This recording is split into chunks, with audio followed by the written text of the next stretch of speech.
Today is December 10th, 2023, and this is Jackie Beckett, and I am interviewing Nancy Oberman in her home in Greenwood Village, Colorado, for the Colorado NCJW Oral History Project. And I'm really glad to be here, Nancy. I'm so glad you took the time to meet with me and chat about NCJW and your history. Let's start with where you were born. Where were you born? I was born in Chicago, but my parents lived in Ishpeming, Michigan. So as soon as they let me go home with my parents, we were back on a train going up to the Upper Peninsula of Michigan to this little tiny town. Were there other Jewish families in the tiny town? There were 15 families in a radius of about 40 miles.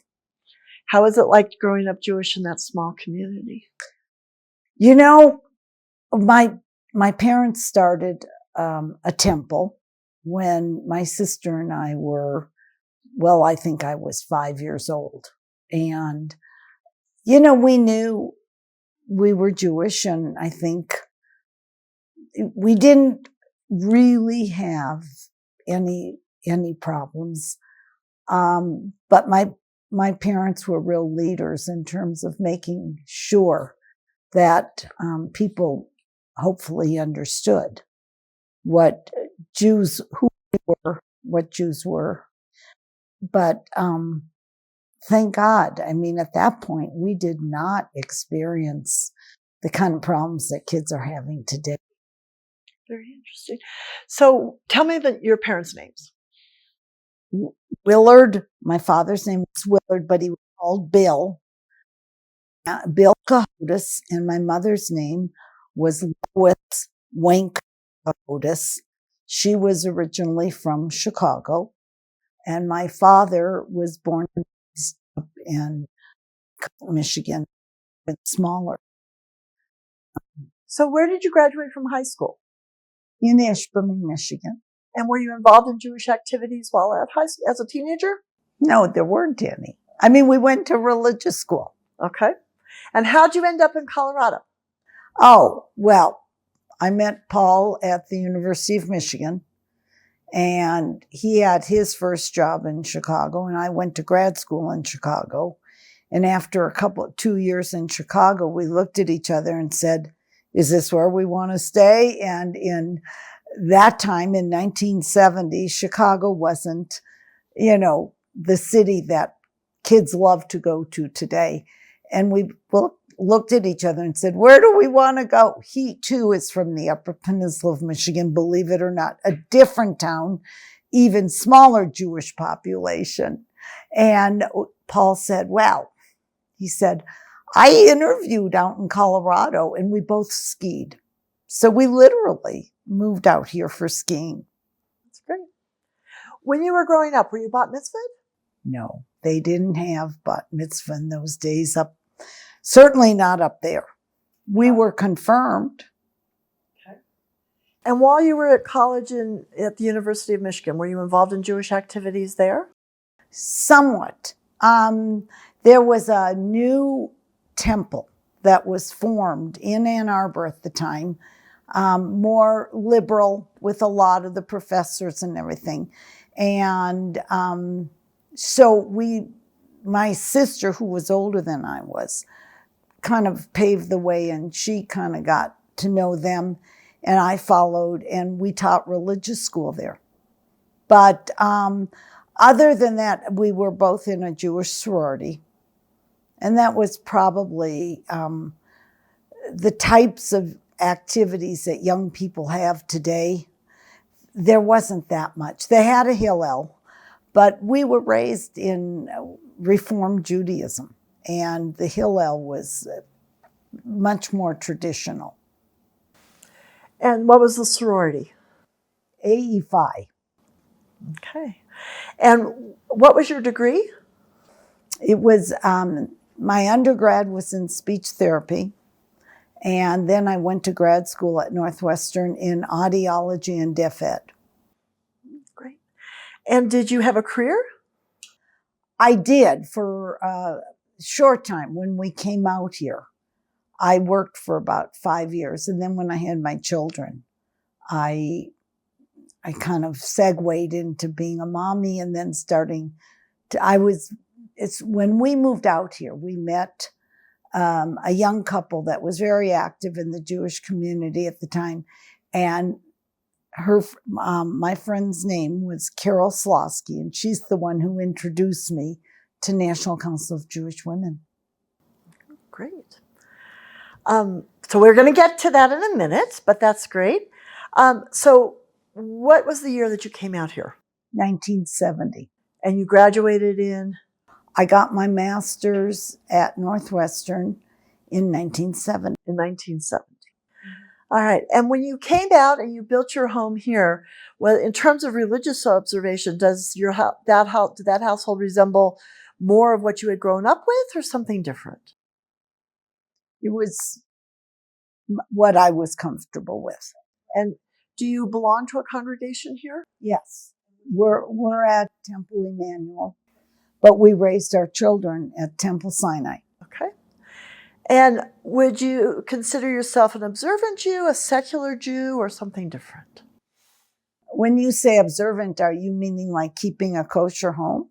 Whatever you think it means. I mean, we observe, but we're Reformed. Reform. And we practice something that, well, my sister is married to a rabbi. And he was the student rabbi at our little temple in Ishpeming, Michigan. And so my father was he was a lay leader. And so we grew up in a very, Judaism was very important. And we understood it, but our practice was not from Orthodox. So that's what we continued. And so as far as kashrut or anything, we never kept kosher. But my brother-in-law, very early on in their marriage and in his young rabbinate, said, I don't believe in eating pork products. He said, that's how Jews were always, defiled. The temple was defiled. And so he said, we call that ethical kosher. And Paul and I adopted that, and we did the same thing. We had been raised with bacon. The pediatrician told my mother it was healthy for the kinder, for the children. And so, we did. And then this made such sense. And so that has been the way we had our home, have always had our home, no pork products in it. That sounds to me like you are a very observant Reformed Jew. Yes, well, that's good. Thank you. That's what it sounds like to me from what you're describing. All right. At any point in your life, have you faced anti-Semitism? I really, no, other than learning about it and everything else, I would say not in a direct way. So you were telling me about Carol. Carol got you involved in NCJW. Yes. Tell me how she did that. Well, we were good friends. I was a fairly new bride. I came to town. She's older than I am. She kind of showed me Denver, and that was, in those days, her passion. And I wanted, to do that, and it was a great way for me to meet people. So what projects have most interested you? I would say pretty much public affairs. Okay. And how were you involved with public affairs?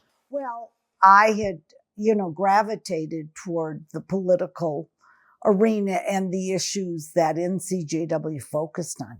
And then I was vice president of public affairs. And I can't remember if it was for a couple of terms or what, but I think that was where I kind of was magnetized to be involved with. What kind of issues were you advocating for? Well, certainly choice. And when we came out here, not right away, but the whole integration issue was happening. So that was when Denver was instituted for a short period of time busing. and busing the children from the more outlying areas into the city to try to integrate. So that was an issue that we were dealing with. And I would say choice was definitely there. Oh my God, there were others, and now you're taxing my brain. Okay. So, in addition to Vice President of Public Affairs, were there any other positions that you held? Were you president of the section at some point? Yes, I was.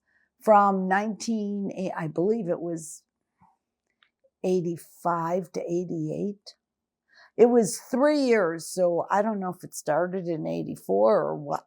All right, and what are you the proudest of that NCJW has done?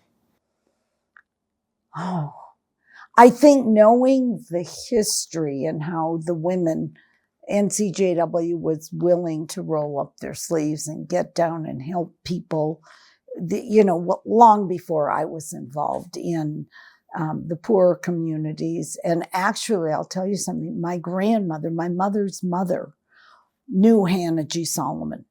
And she was in Chicago.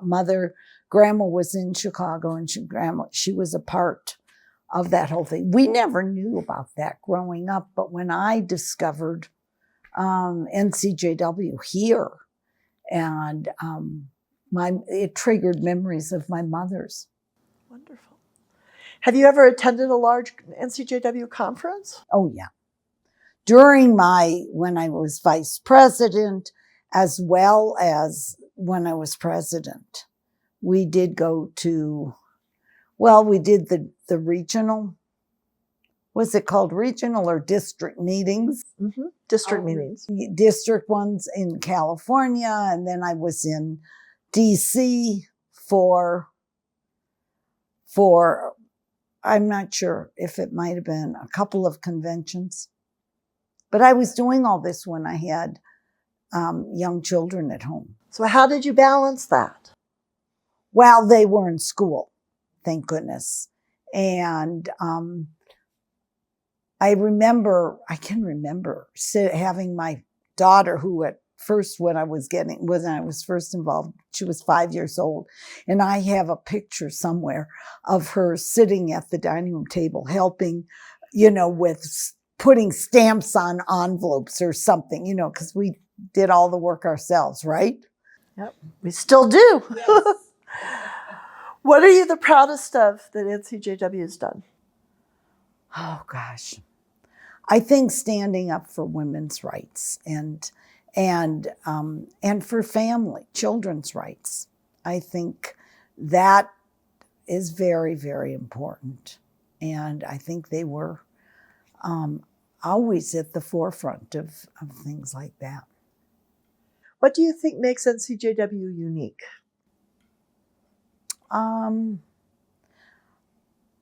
Well, at the time, I felt that they definitely had a focus, again, on women's and children's rights, and stood up for that and participated in a very, how do I say it? They were very actively involved in standing up and testifying. And what impact do you think NCJW has had on the community? I think at the time that I was really involved, for me, it seemed like we were right in the center of things. I think our candidates forum, which was back when we were doing it, there were no other sponsors. That was strictly an NCJW event. I think it's broadened and has more groups, and I'm not sure that NCJW's influence is as much today as it was then. I don't really know. I haven't really kept up with it.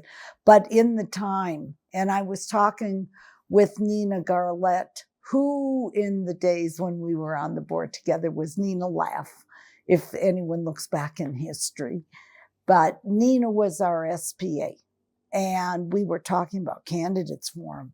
And I know she and I really worked on that a lot together. And it was a big event. And I think that certainly put us on the map locally, along with other things. I mean, but a lot of the projects we've done are probably, I don't know how citywide they're known, like the Traveling Theater, which was a wonderful program. But I think that was more known about internally. But we were certainly on the map for candidates for. Great. And who are the NCJW members? Oh, go ahead. No, and then I was going to say back in when I was president, also the Hippie Project, which we started here in Colorado during my presidency, and we worked. Bernice Frieder, who I'm sure you've heard a lot about Bernice's influence in council and locally as well as nationally and what she had done, but it was her close friendship with B. Romer, Governor Romer's wife. And that sounds awful to identify her by her husband, but that is rather they were in the governor's mansion at the time. And B. Romer was introduced by Hillary Clinton through their association at governor's meetings about hippie, which started in Arkansas, and then Bernice brought it here to Colorado. Tell me what hippie is. Oh, God. Home instruction for preschool youth. What? It has two P's, so it's preschool and parents, I think. Something for parents and preschool youth. I think it's something like that. It's been a while. And what do they do? Well, they were teaching, it's an outgrowth of a program in Israel that they were teaching parents how to work with their preschool children to get them ready for school. And in many communities, certainly that was done with the immigrants that came to Israel, but definitely, if you think about it getting started in Arkansas, and our first program here in Colorado was in Alamosa. Who are the people in NCJW that really impressed you over the years? Well, there were several people that had done a lot of work and stayed on and on and on, who were great advisors and helpers to me. I would say Bernice Frieder, who I mentioned to you before, and Doris Lackner, who was on the national board when I was president, Maxine Levin, again on the national board. They had been very, very involved. Marlena Siegel was an incredible volunteer and dedicated to, I'd say some of her best contributions had to do with the Fall Fashion Review and helping our section have this wonderful resale program for 1 week. It was like one weekend, but it brought in a lot of good financial resources for us to run the section with. And it became a real happening. Tell me about it. What was it? It was men were donating gently used clothing. And then they had a big sale that it was, probably before resale shops were quite so popular. But it was Marlena, I don't know how she did this or convinced her husband it was okay, but they kept closing their basement all year long to say that people could donate. They knew where they could take them, but they were nice clothing and people loved it. Did they have a fashion show? It's a good question. I can't remember. Okay. All right. So what sort of difference has NCJW made in your life? Well, I was writing down notes, trying to remember back that many years. And I will tell you, before I took over the duties of the presidency, I really had an opportunity, I'd say, that was so special in that I got to go to New York for 2 or 3 days of training. And I would say the leadership training that I got there has carried me through so many different volunteer activities or things I've done. And they really were organized. They had it together. And even though I had a, college degree and a master's degree, there were things I learned about just life skills to be a leader that I never would have got. I never got through those issues or opportunities. And it was wonderful. That was really memorable. Did you go to any other large conferences? Oh, yeah. The National Convention. And then I was trying to remember the name of it, but there was a wonderful one in Washington, D.C. that was for mainly political and public affairs kinds of things. And that was the first introduction I ever had to going up and lobbying on the Hill. I have since been in organizations that I've done that several times, but that was my first introduction. And we had some the legislators and everybody really respected the work NCJW was doing. And we did the same thing here back in those days here in Denver. With Denver being the capital, we have the legislature here. And every spring we had a luncheon at the town club, which was a private club. And I'm not sure. I think we had several members, perhaps like Marlena and Doris, I don't know, who were members at the town club. And we would get that place and have it. And every May at the end, just before the legislative session ends, we would have this luncheon. And as Nina reminded me, those were days that were very, very different because we had both Democrats and Republicans came. They looked forward to it. The conversation was always stimulating and wonderful and very respectful. It was a different time. Have you ever belonged to other Jewish organizations? Yes, sure. Like what? Oh, I'm a lifelong or life-term member of Hadassah. My mother did that. That was the only Jewish organization in Upper Michigan. And so that's what, she had been involved in, made my sister and me life members. So I was in Hadassah. I was on the board at Jewish Family Services, and did things with ADL. Yeah. Anything else you want to share that I haven't asked you about? Oh my. Well, I will. I can certainly tell you, let's see. I wrote down who I thought my board members were, who were very helpful. Glenda Kaufman was the past president. Ellen Wedgel was was vice president of community service. And Ellen and I talked. We had some wonderful programs. One, she ultimately became the hippie coordinator with Bernice Frieder. But before that, we had a fabulous event. We brought Sarah Weddington in, who spoke about choice and never dreaming that it would be overturned someday. And I have to tell you, I'm kind of grateful Sarah didn't live long enough to see that happen.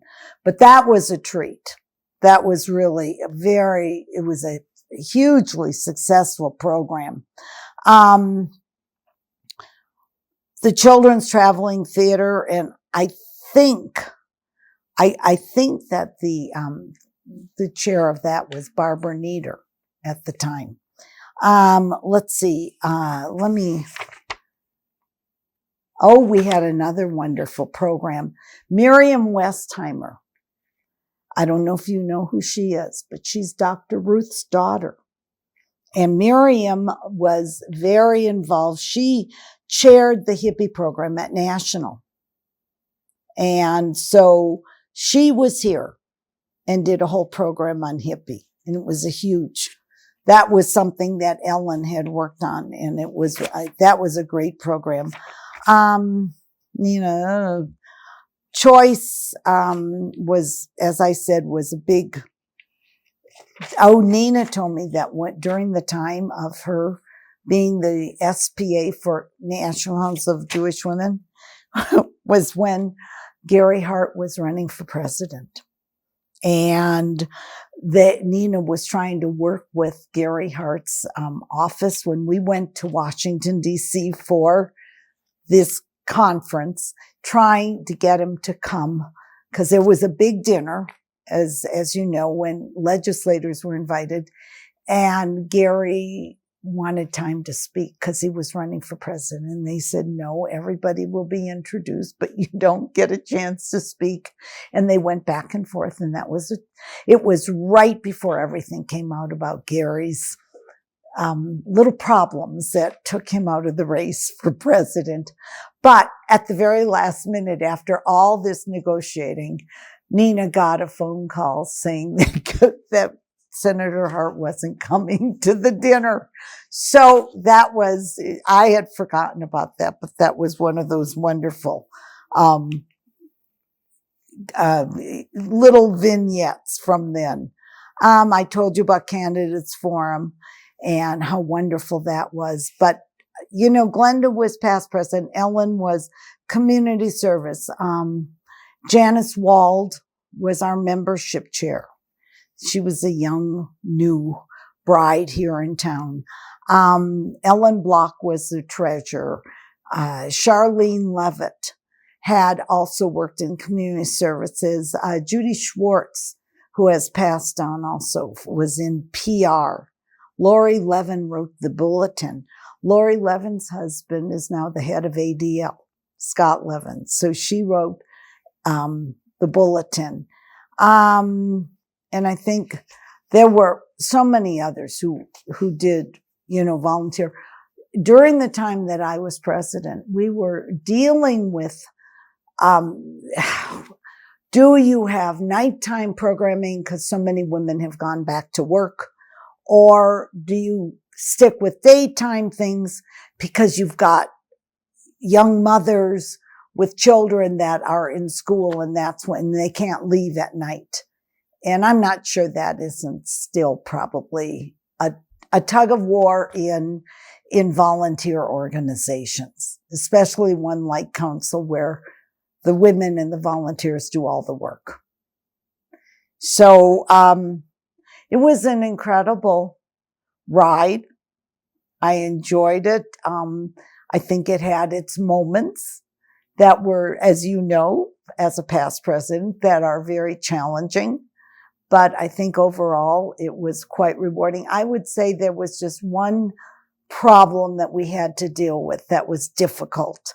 And that was we ended up having to shut the bargain corner down during our time. And that's why I had said to Paul, I might call you in. Paul's a CPA and he was helping me and we were looking at the books. And Paul said to me, all of your merchandise is donated and yet you're losing money. He said, our expenses were rent. We could not find volunteers anymore to go down to where the facility was on Colfax. They didn't want to go down. They didn't want to deal with donated clothes. People wanted to do other kinds of things. Women were seeing themselves being more professional. So we were having to hire people to do that. And it became a decision and we took it. Paul helped me. We had to take this to the board, the exec committee. And the decision ultimately was made that you had to close it. And that was a very challenging, emotional part of my term that I was sad, but we still had Fall Fashion Review that brought in so much more money to help fund our projects. So, I guess you can't ever have completely smooth sailing. That's great. Well, I really appreciate your taking the time and spending the time to chat with me today. I've learned so much, so thank you. Well, thank you. Thank you for coming.